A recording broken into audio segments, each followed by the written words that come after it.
Bismillahirrahmanirrahim. Assalamualaikum warahmatullahi wabarakatuh.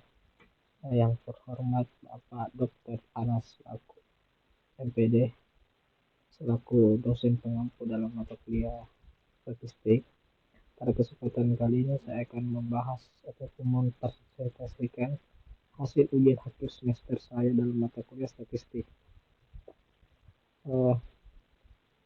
Adapun soal yang pertama dalam ujian ini, di mana kita suruh mengukur apakah suatu data ini dapat dilakukan uji validitas dan reliabilitas, yang dimana pada data ini terdapat 15 unsur pertanyaan dan juga adapun poin-poin yang kemudian diganti sesuai dengan tugasnya itu terdapat sesuai dengan link, yang dimana pada uji validitas yang dimana uji validitas itu adalah untuk mengukur ketepatan atau kecermatan dalam suatu instrumen dalam pengukuran. Adapun dalam proses pengambilan keputusan dengan taraf signifikansi 0,05 itu diambil jika nilai R itu lebih besar daripada R tabel, maka dikatakan valid, dan nilai R itu lebih kecil daripada R tabel, maka dikatakan tidak valid. Berdasarkan sumber data sebelumnya dalam soal, saya menyimpulkan bahwa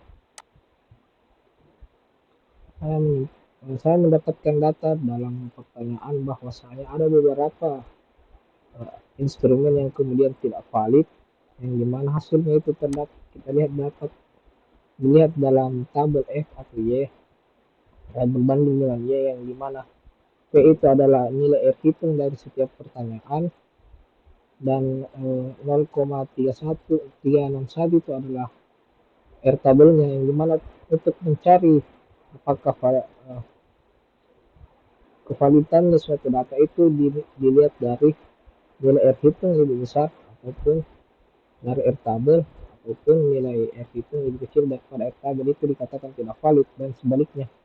Nah, dari hasil pengujian yang saya lakukan dengan menggunakan Microsoft Excel itu, datanya itu 3 pertama itu valid, dan yang keempat dan seterusnya sampai dengan ke 8 itu datanya tidak valid, dan yang ke-9 itu valid, dan kemudian yang ke-10 yang ke-11 itu tidak valid, dan kemudian yang ke-12 sampai 15 itu kemudian valid.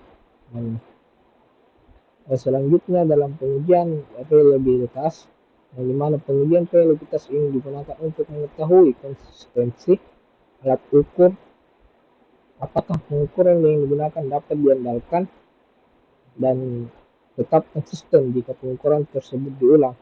Berdasarkan hasil output yang kemudian saya uji dengan menggunakan SPSS dengan taraf pengambilan keputusan, yang dimana nilai comeback alpha itu lebih besar dari 0,6, itu maka dikatakan reliable.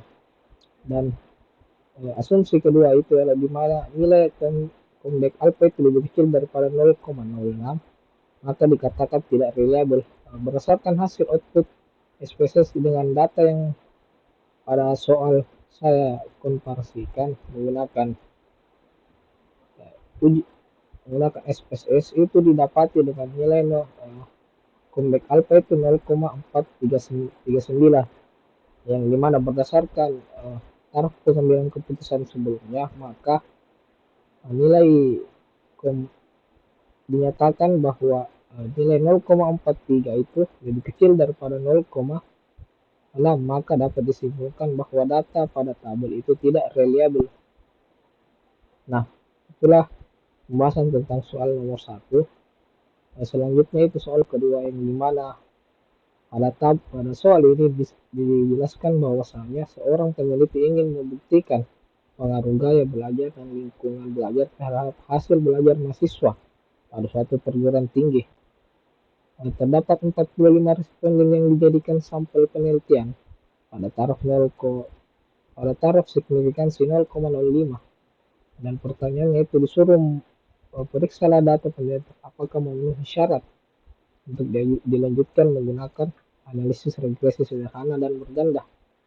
Nah, pada soal ini ditanyakan kita untuk menguji apakah data ini sudah layak dilanjutkan regresi sederhana ataupun belum.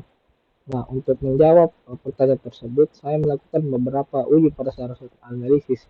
Yang pertama itu tentang uji normalitas, yang kedua itu uji homogenitas, yang ketiga itu uji linearitas, dan keempat uji multikoliniaritas, dan kelima itu uji heterokelastisitas. Yang dimana pada pengujian normalitas, di mana ini merupakan salah satu syarat yang harus dipenuhi. Selain itu, pengujian normalitas dilakukan untuk memudahkan peneliti dalam menentukan jenis analisis statistik yang akan digunakan.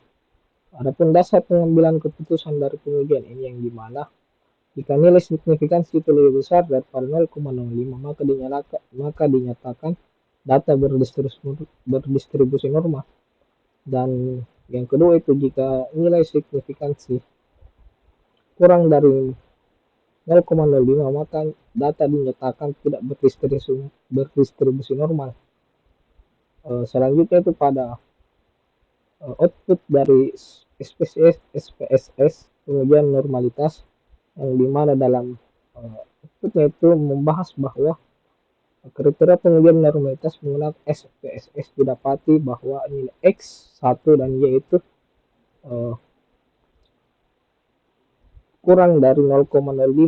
Artinya nilai X1 dan Y itu tidak berdistribusi normal dan hanya X2 yang kemudian berdistribusi normal. Dan kesimpulan dari pengujian uji normalitas ini berdasarkan uji kriteria pengujian normalitas residual menggunakan SPSS, nilai signifikansi itu didapati kurang dari 0,05 yaitu 0,00. Maka dapat disimpulkan bahwasanya uji normalitas residual pada data soal itu tidak berdistribusi normal.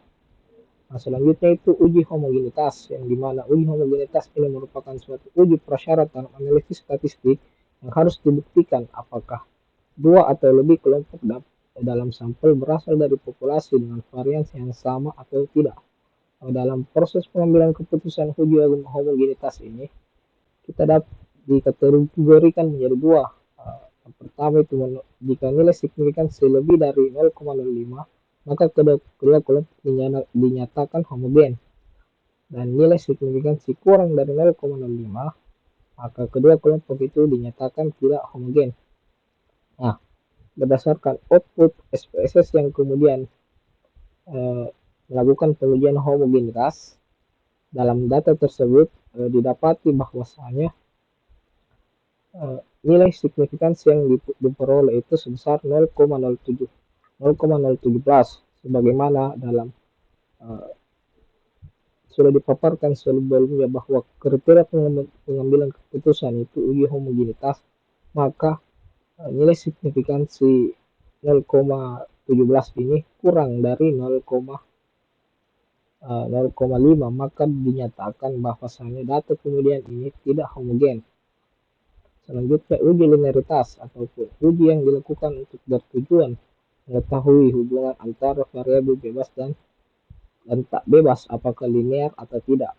Dalam pengujian ini taraf pengambilan keputusan itu dibagi menjadi dua, yaitu jika nilai signifikansi lebih besar daripada 0,05 maka terdapat hubungan yang linear antara kedua variabel. Dan yang kedua itu apakah jika nilai signifikansi lebih kecil daripada 0,05 maka tidak terdapat hubungan yang linear antara kedua variabel. Nah, berdasarkan output SPSS uji linear terhadap X1 terhadap Y, didapati bahwasanya nilai signifikansi itu 0,531 dan dinyatakan lebih besar daripada 0,05. Maka keputusan yang diambil adalah kedua variabel memiliki hubungan yang linear. Dan selanjutnya output uji linearitas terhadap X2 terhadap Y, yang dimana didapati nilai yang hadir kemudian itu 0,913. yang dimana itu lebih besar daripada 0,05, maka dapat disimpulkan bahwasanya yang kedua variabel ini memiliki hubungan yang linear. Nah, selanjutnya itu uji multikolinialitas, yang dimana uji ini bertujuan untuk mengetahui apakah variabel-variabel bebas dalam suatu penelitian memiliki unsur-unsur yang sama. Nah, adapun kategori pengambilan keputusan ini menggunakan nilai toleransi, yang dimana proses pengambilan keputusan itu terbagi atas dua. Yang pertama itu jika nilai toleransi lebih besar daripada 0,10 ataupun toleransi, maka variabel bebas yang diuji dinyatakan tidak memiliki gejala multikolinialitas. Dan yang kedua itu jika nilai toleransi itu lebih kecil daripada 0,10, maka pengujian itu memiliki gejala multikolinialitas. Nah, dalam hasil output uji multikolinialitas berdasarkan data yang sebelumnya didapati bahwasanya nilai toleransi pada tabel itu sebesar 0,956 yang dimana itu lebih besar daripada 0,10. Berdasarkan kriteria tersebut, maka dapat disimpulkan bahwasanya tidak terdapat gejala multikolinialitas dalam data. Nah, selanjutnya itu uji heterokedastisitas dalam teknik lecture, yang dimana uji ini merupakan suatu uji asumsi klasik yang harus dipenuhi dalam suatu analisis regresi, yang dimana uji heterogen dilakukan untuk mengetahui apakah terjadi bias atau tidak dalam suatu analisis model regresi, yang dimana pada proses pengambilan keputusan itu menggunakan nilai signifikan. Yang pertama itu jika nilai signifikan antara variabel bebas dengan variabel absolut residual lebih dari 0,05, maka dinyatakan tidak terdapat gejala. Dan yang kedua itu apakah nilai signifikan lebih kecil daripada 0,05, maka terdapat gejala heterokedastisitas.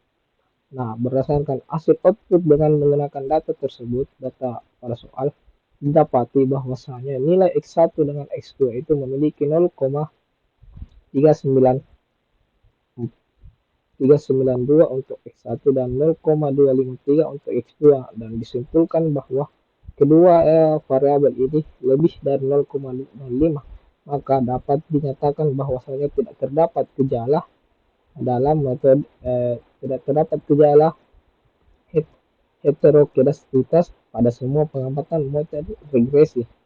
Nah, berdasarkan pernyataan tersebut, maka dapat disimpulkan bahwasanya dari beberapa uji persyaratan analisis dikarenakan adanya syarat yang tidak dipenuhi dalam melakukan uji regresi, yaitu data tidak berdistribusi normal dan homogen, maka data tidak dapat dilanjutkan ke uji regresi. Nah, adapun untuk melanjutkan uji regresi itu, maka data yang kemudian bermasalah dalam uji normalitas itu ada pada nilai X1 dan Y. Dan adapun pendapat lain yang kemudian saya pahami, di mana bahwasanya menurut sumber ketika data tidak normal ataupun tidak homogen, maka melakukan uji non parametrik dalam mengatasi masalah tersebut. Dan itu saja yang dapat saya presentasikan. Kurang dan lebihnya mohon dimaafkan. Wabillahi taufiq wal hidayah. Assalamualaikum warahmatullahi wabarakatuh. Terima kasih.